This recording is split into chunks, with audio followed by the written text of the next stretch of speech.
그러면 자유한국당 앞에 기자들이 그렇게 취재를 하러 오면 차라리 의자를 내줘야 되는 게 공당의 태도 아니겠습니까?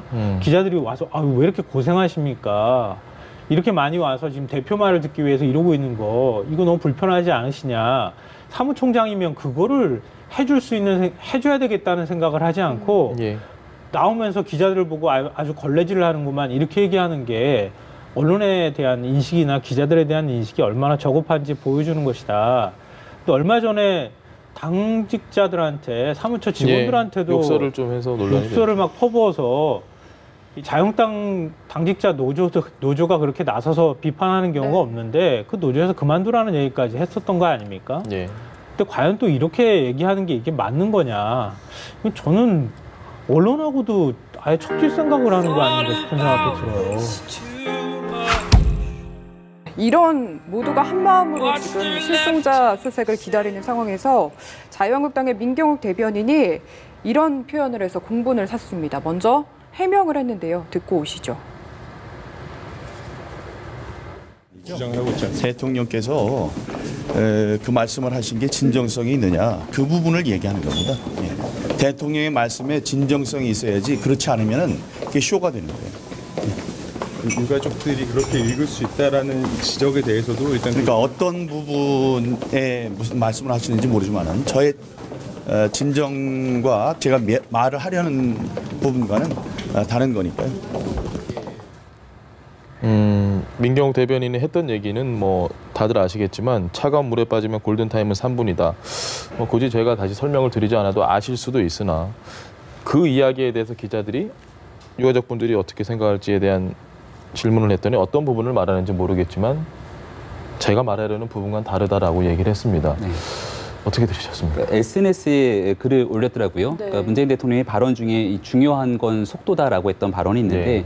이 발언에 대해서 얘기를 하면서 이 골든타임 기껏해야 3분이라는 이야기를 끄집어내고 지구 반바퀴에 있기 때문에 이 속도에 대한 언급에 대해서 과연 대통령이 진정성이 있는가 이런 얘기들을 하고 싶었던 것 같은데요. 사실 재난의 상황이 발생하게 됐을 때 가장 모든 것들이 초점에 맞춰야 되는 건 여기에 대한 피해자 그리고 피해 가족들이 되지 않을까 생각됩니다. 네. 그러니까 이 글을 접하게 됐을 경우에 사실은 대통령에 대한 메시지를 전달하는 것보다 훨씬 더 중요한 것은 피해 가족들, 때로는 유가족, 실종 가족들의 마음들을 헤아리는 이 공감 능력이라고 생각이 되는데요. 최소한 그런 부분들에 있어서 그 마음들을 충분히 헤아리지 못했다라고 하는 지적들이 있을 수 있기 때문에 이 부분은 한국당 그리고 민경욱 의원은 한국당의 대변인 아니겠습니까? 이 대변인의 입장에서 충분하게 잘못된 발언이었다라고 이야기하는 것이 국민들이 좀 아픈 마음들을 달랠 수 있지 않을까 생각이 됩니다. 근데 이 해명 들어보면 뭐 사과나 죄송합니다 이런 얘기는 전혀 없습니다. 지금. 그러니까 본인은 대통령을 비판한 것이기 때문에 뭐 유족이나 이런 분들한테 상처를 줄 의도를 갖고 얘기한 것이 아니다. 대통령 비판을 하기 위해서 한 것이기 때문에 나는 잘못한 것이 없다. 뭐 이런 식의 태도를 지금 취하고 있는데요. 정치인의 가장 큰 덕목은 공감입니다. 공감 능력이 떨어지는 사람이 어떻게 국민을 대신해서 정치할 수 있겠습니까? 더군다나 민경욱 대변인은 우리나라에서 가장 큰 공영방송사의 앵커를 최장수 앵커를 했던 사람입니다. 오랜 시간 언론인이었습니다. 그런 공감력을 어떻게 저는 앵커를 했는지 좀 이해가 안 되는데요. 그러니까 이건 왜냐하면은 이게 이제 세월호의 교훈입니다. 우리가 세월호 때 그런 사고를 접하지 잘 못했고 그랬기 때문에 무수히 많은 기대와 무수히 많은 실망을 줬습니다. 보도할 때. 그런 거 이번에 언론에서 하지 말자고 해서 굉장히 조심하는 거 아니겠습니까? 그러니까 사고가 난 직후에 무슨 보험료 얘기 꺼냈던 언론사가 많은 비난을 받았던 거랑 똑같은 겁니다. 사람이 호흡을 멈추면 3분을 못 견딥니다. 근데 골든타임을 얘기하면서 3분을 왜 얘기하는지 저는 이해를 못 하겠습니다. 사람은 원래 그렇습니다. 그걸 몰라서 국민들이 지금 얘기를 안 하겠습니까? 그 정도 공감 능력을 가지고 어떻게 정치를 합니까? 저는 좀 이해를 못 하겠습니다. 근데 그 사실 하나하고 맨 처음에는 그걸 올렸던 거 아닙니까? 안타깝다. 골든타임은 3분이다. 이렇게 얘기하고 난 다음에 그게 논란이 되고 시끄러우니까 그 다음에 문재인 대통령 글을 갖다 붙였어요. 안타깝다는 얘기는 빼고. 그러면은 자기의 면죄부가 주어지는 줄 아는 모양인데요. 그렇다고 면죄부가 주어질 수 있는 겁니까? 이 비유를 한다고 해도 그럼 우리 국민이 저렇게 가서 외국에서 큰 사고를 당했는데 대통령이 빨리 가서 구조할 수 있는 조치를 취하라고 그리고 지금 그 사람의 생사를 알 수 없는 그 해상사고이기 때문에 그 사람들의 그 생사를 알 수 없는 상황이니까 빨리 가서 확인하고 외교적인 협조 구하고 예. 거기에 구조팀이 부실할 수 있으니 우리 구조팀 빨리 보내라고 그러면서 속도가 중요하다고 얘기한 게 그게 왜 쇼고 왜 비난받아야 되는 것인지 이해할 수 없습니다. 알겠습니다. 지금 두 분의 생각과 마찬가지로 여야 사당에서도 일제히 비판이 나왔거든요. 저희가 그 내용도 준비를 해봤습니다. 듣고 오겠습니다. 모두 국민 정서와 공감하지 못하는 저급한 것들이었습니다. 자유한국당이 국민의 마음에 공감하지 않는다면 아무리 단속하고 징계하더라도 망원 릴레이는 끝나지 않을 것인데 하물며 징계조차도 제대로 하지 않고 있습니다. 비극적인 사고까지도 정쟁의 대상으로 삼는 대변인, 막말이 최상의 가치이자 유일한 관심사인 대변인. 이쯤 되니 인간과 금수의 경계가 모호해집니다. 제발 금수보다 못한 인간은 되지 마십시오.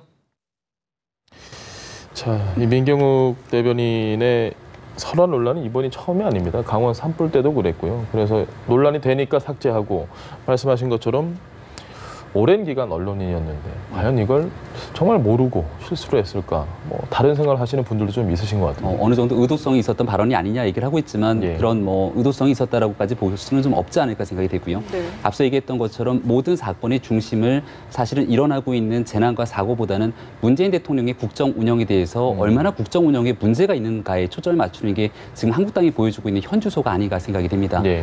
뭐 이렇게 정치인들의 실언과 망언이 나올 때마다 자민당에서 얼마 전에 나왔던 이 실언, 망언 방지 매뉴얼에 대한 얘기들 많이 끄집어내는데요. 거기에 대해서도 반드시 하지 말아야 될 5가지 조항들을 얘기하면서 이 재난이라든지 사회적 참사가 있었던 부분들을 언급할 때는 최대한 조심해야 된다는 이야기를 끄집어내고 있는데 예. 거기에 아주 꼭 해당되는 내용이 아닐까라는 생각이 들고요. 지금 자유한국당 입장에서는 제1야당으로서 문재인 정부가 하고 있는 국정 운영에 충분하게 불만을 제기하고 예. 여기에 대해서 실망하고 있는 국민들의 마음들을 대변해야 될 의무가 있습니다. 하지만 이러한 말에 대한 실수들 때문에 결국 국민들의 마음을 잃어버리게 된다면 문재인 정부에서 피해를 받고 고통을 입고 호소하고 있다라고 경제적인 문제 그리고 대북 정책에 관한 문제 이런 것들을 통해서 한국당이 기대감을 갖고 있는 국민들의 예. 마음을 대변할 수 없다라는 측면들도 분명히 좀 유심히 지켜봐야 될 것이고요. 황교안 대표 입장에서는 이러한 막말에 대한 주의를 해야 된다고 수차례 언급을 하지 않았습니까? 그럼요. 네, 그럼에도 불구하고 내용들이 크게 바뀌지가 않습니다. 그렇다면 그 다음에 결단해야 되는 황교안 대표의 책임 있는 행동은 이러한 문제가 있고 난 뒤에 어떠한 방식으로 인사상의 조치들이 있는 것들을 결정하는 일이라고 볼 수 있거든요. 결국은 내년도 총선이 이제 얼마 남지 않은 상황인데요. 황교안 대표가 자유한국당의 당대표가 돼서 사실상 차기 유력한 대권 주자로 거론되고 있는 상황입니다. 여기에서 내년도 총선에서 만약 의미 있는 성과를 내지 못한다면 예. 황교안 대표의 대권 주자로서의 가능성 또한 사라지게 될 겁니다. 다른 것들을 다 차치하고서라도 현재 이 국정 운영에 대한 어느 정도의 균형을 맞춰야 된다라고 하는 국민들의 인식을 바탕으로 예. 한국당이 한 걸음씩 내딛기 위해서는 어떤 활동들을 하는 것들이 국민들의 마음들을 사로잡는 일인지는 충분히 잘 인지하고 있을 거라고 생각합니다. 알겠습니다. 네, 지금 말씀하신 대로 한국당에서 왜 이렇게 망언이 이어지고 있는지 이 부분도 좀 짚어보고 싶은데 그 전에 한선교 의원 이야기를 안 할 수가 없을 것 같습니다.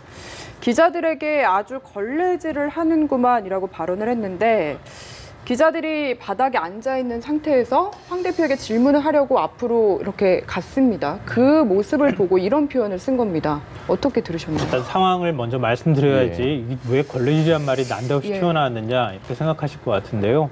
최고위원회가 열리잖아요. 보통 자유한국당이 최고위원회를 하면은 기자들이 이제 댓글을 따려고 예, 바깥에 회의장 바깥에서 기다리고 있는 거죠. 이게 요즘 언론사 기자들도 많아서 엄청 많습니다, 거기. 굉장히 붐비는 거죠. 그 상황이 예.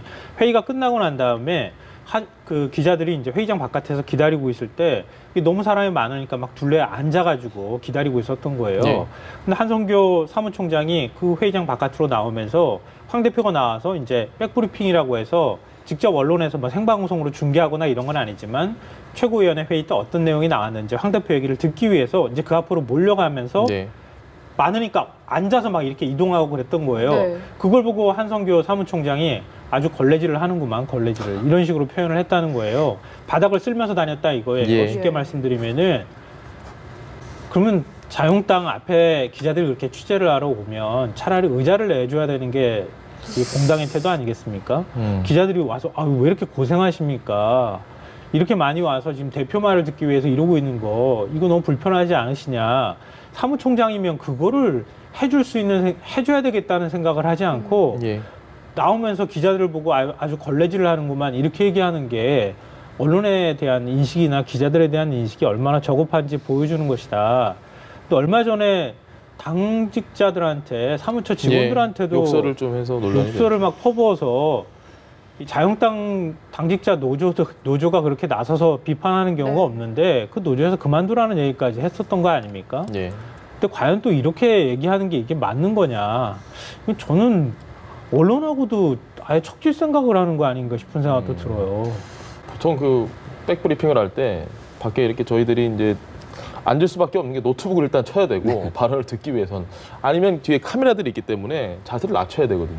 어쩔 수 없는데 저는 상식적으로 좀 납득이 잘 안 가는 발언입니다. 그러니까 뭔가 의도성을 가지고 이야기한 것이라기보다는 그냥 진짜 아무 생각 없이 했던 말이 아닐까라는 생각이 드는데 이렇게 본인 입장에서는 아무 생각 없이 던진 말이겠지만 그것을 받아들이는 사람들, 특히 기자들 입장에서는 굉장히 좀 모욕감을 느낄 수밖에 없는 발언이 될 수 있다면 상당히 발언에 신중할 수밖에 없다. 뭐 이런 생각이 듭니다. 지금 뭐 한국당에 대한 여러 가지 얘기들을 하고 있는데요. 사실 정치권의 막말 이야기를 하게 되면은 한국당뿐만이 아니라 지금 얼마 전에 있었던 바른미래당 하태경 최고위원이 얘기했던 노인 비하 발언이라든지 민주당의 이해찬 대표가 얘기했던 이 정신병 등에 대해서 장애인 비하 발언이라든지 수차례 있는 막말들에 대해서 끊임없이 쏟아냈던 전력들이 우리 대한민국 많은 국민들이 보지 않았을까라는 생각이 듭니다. 하지만 여기에 대해서 어느 누구 하나 문제가 생기고 난 다음에 적극적으로 나서서 국민께 사과하고 재발 방지에 대한 약속들이 있어야 되는데 이런 일들이 아무렇지 않은 듯 넘어가다 보니까 계속해서 같은 일들이 반복되는 게 아닌가라는 생각이 들고요. 앞서 일본 자민당 얘기 잠깐 했는데 그 매뉴얼에 보면 이런 얘기도 나옵니다. 지지층들과 대화하는 과정에서 보게 되면은 흔히 그들이 아무렇지 않게 하는 얘기들에 심취해서 같이 이야기를 나눌 수 있는데 그걸 그대로 전달하면 안 된다는 것이죠. 그러니까 일반 국민들 입장에서야 보이지 않는 데서 무슨 이야기든 할 수 있는 표현의 자유가 있습니다만은 적어도 공당에 정치를 하게 되는 사람들 입장에서는 국민들로부터 대표권을 위임받은 사람들 아니겠습니까? 그들의 말 한마디 한마디에 따라서 결국은 국민들이 받게 되는 상처를 고민하게 된다면 이와 같은 말의 중요성, 신중함에 대해서 다시 한번 생각해보는 계기가 될 거라고 생각합니다. 황교안 대표는 어떻게 해야 될까요? 이제 논란이 지금 되고 있는 발언들을 한 분들은 당직자 분들입니다. 대변인의 또 사무총장의 뭔가 어떤 조치를 취해야 된다는 생각이 들기도 하고요. 그러니까 조치를 그동안에 취하지 않았기 때문에 이런 현상들이 계속 반복해서 생기는 거겠죠. 만약에 처음 막말이 나왔다고 생각했을 때, 그러니까 최근에 가장 논란이 됐던 5.18 망언 나왔을 때 그때 단호한 조치를 취했으면 그 뒤에 이런 망언 잘 못 내놨을 거라고 생각하거든요. 그러니까 단호한 조치를 취하지 않았기 때문에 나오는 것이기도 하고요. 당에서 어떤 논란이 나왔을 때 그걸 어물쩍 그냥 넘어가려고 하는 태도들, 아까 이제 얘기했던 것처럼 민경욱 대변인도 마찬가지고요. 뭐 정용기 그 정책의장도 마찬가지고 지금 한성교 사무총장도 똑같거든요. 잘못을 인정을 안 해요. 난 사실 그런 얘기 아닌데 내 얘기 왜 왜곡해? 그러면은 지금 주권자인 국민이 지금 자기들의 말을 왜곡해가지고 이상하게 말하고 있다는 얘기가 되는 거 아니겠어요? 언론이 무슨 자유한국당에 그 욕을 하거나 비난을 해서 뭘 얻을 게 있다고 그렇게 억지로 해석하겠습니까? 그러면 정용기 정책위 의장이 왜곡했다는 그 얘기 한번 듣고 저희가 계속 얘기 나눠보실까요? 한번 들어보시죠. 저의 지난 금요일 발언이 그 발언을 악의적으로 왜곡하려고 하는 이런 세력에게 빌미가 된 것을 우려하는 국민들이 계십니다. 이 부분에 대해서 유감의 뜻을 표합니다.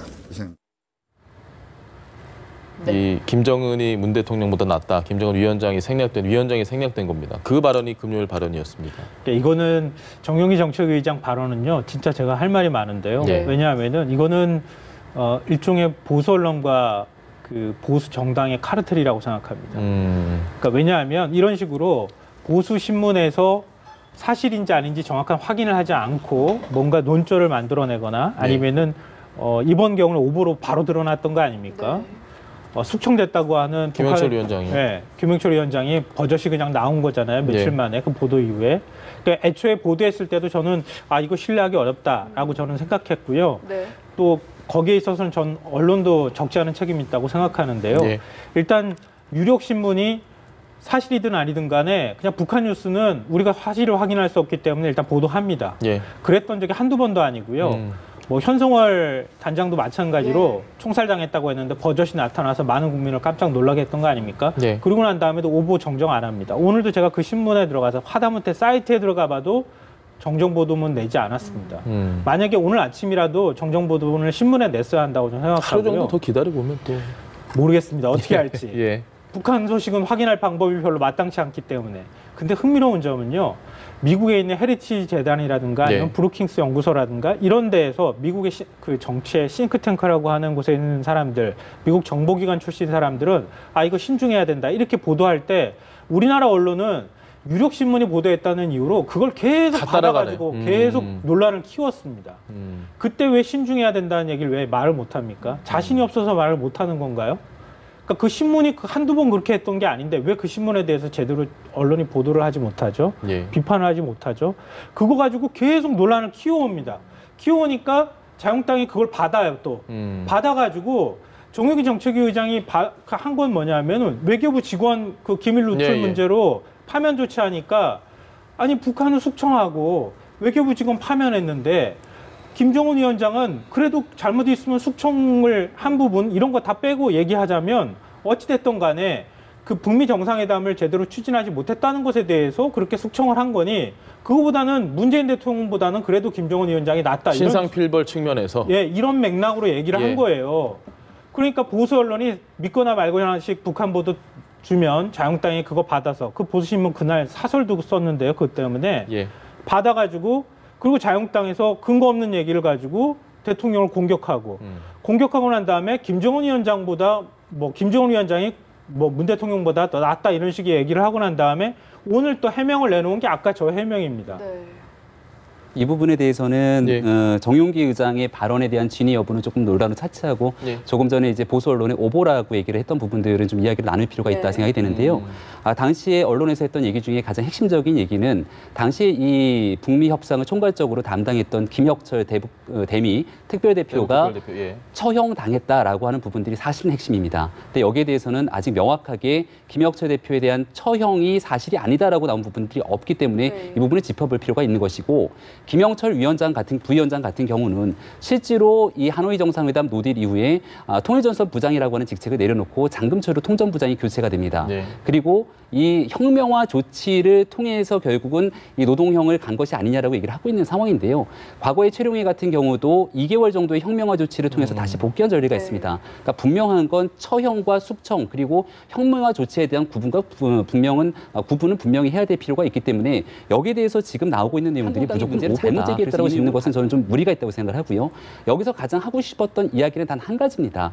만약에 김혁철이 실제로 김정은 위원장의 뜻에 따라서 회담에 대한 총괄적인 실패의 책임으로서 처형을 당했다라면 그동안 북한이 보여줘왔던 정상국가로서의 이미지 그런 면모들과는 전혀 다른 모습을 보여줬던 것이고 김정은 위원장이 뭔가 따뜻하게 인민들을 위하고 있는 모습처럼 비춰졌던 사실들은 전혀 다른 상태로서 과거에 본인이 이복형을 잔인하게 암살했던 모습의 연장선이 아니냐라고 비판할 수 있는 대목이기 때문에 여기에 대해서는 특정한 보도 내용에 대해서 무조건적인 오보다라고 보기에는 여전히 천천히 바라봐야 될 지점들이 있다고 생각합니다. 제가 저거에 대해서 말씀드릴게요. 언론이 저희가 조선일보의 보도에 대한 논평의 자리가 아니기 때문에 사설 내용을 제가 하나 말씀드릴게요. 사설 제목이 결정은 자기가 해놓고 책임은 아래에 묻는 김정은이에요. 거기에 어떤 표현을 썼냐면요.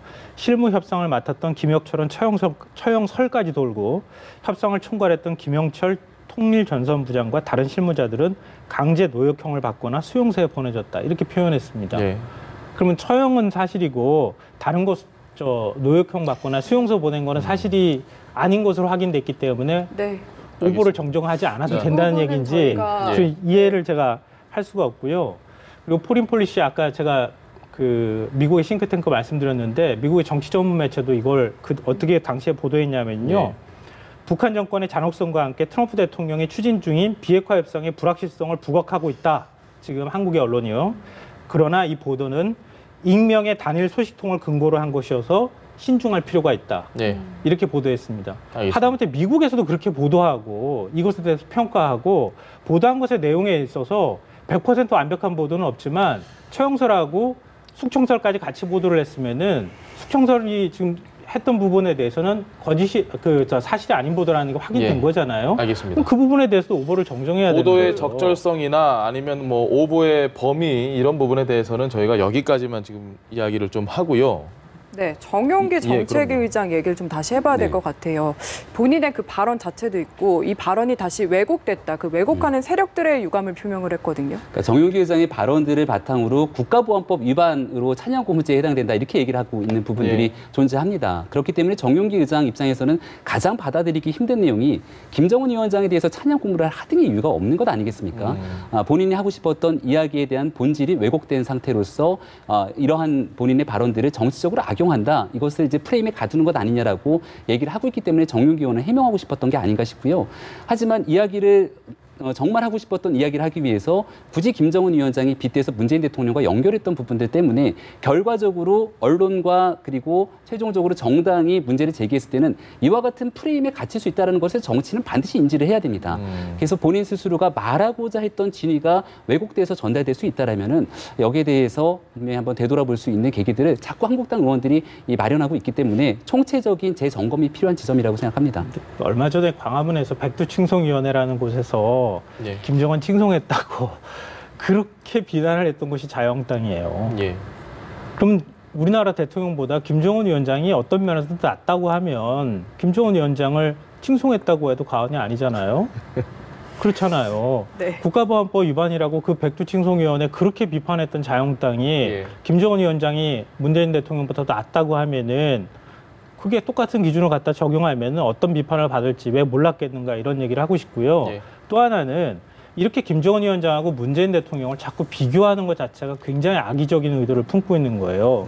왜냐하면 그동안에 김정은 위원장을 자유한국당이나 보수진영에서 뭐라고 했겠습니까? 3세 세습한 독재자라고 그랬어요. 3대 세습한 독재자보다 우리나라 대통령이 못하다는 얘기입니까? 그 기준을 갖다가 비교를 해도 이건 말이 안 되는 내용이에요. 그래서 비교를 하거나 비판을 하려고 하면요. 그 비판 논리를 어거지로 갖다가 대거나 어거지로 은유를 만들거나 상징을 만들어서 오히려 지지자들 사이에서 그걸 왜곡할 우려가 있다고 하면은 정확하게 언어를 써야지 막 섞어놓고 난 다음에 그러면 보수 유튜브나 이런 데서 뭐라고 얘기하냐면요. 지금 자유한국당 지지층에서 좀 극우화돼 있는 분들이 얘기할 걸 제가 상상하면은 그런 거예요. 아유, 김정은보다 못한 진짜 문재인 대통령 진짜 나쁜 사람이다. 이렇게 얘기하지 않겠습니까? 저렇게 얘기하면은. 그러니까 이런 것 자체가 악의적으로 해석될 소지가 있다는 거예요. 뭐하러 이렇게 비판합니까? 그냥 문재인 대통령 미우면 문재인 대통령을 비판하면 돼요. 정치인끼리는, 대통령끼리는 뭘 어떻게 비판하도 무슨 상관이 있습니까? 정당하게만 비판하면 되는 것이지. 근데 그 비판이 지지층으로 내려가면 악의적으로 왜곡될 것까지 알고 자꾸 비판한다는 거예요. 그게 더 나쁘다는 겁니다. 알겠습니다. 어쨌든 뭐 자유한국당에서 지금 계속해서 이 말이 좀 문제가 되고 있어서 저희도 역시 몇십 번 동안 지금 계속 자유한국당의 이 말에 대해서 얘기를 하고 있는데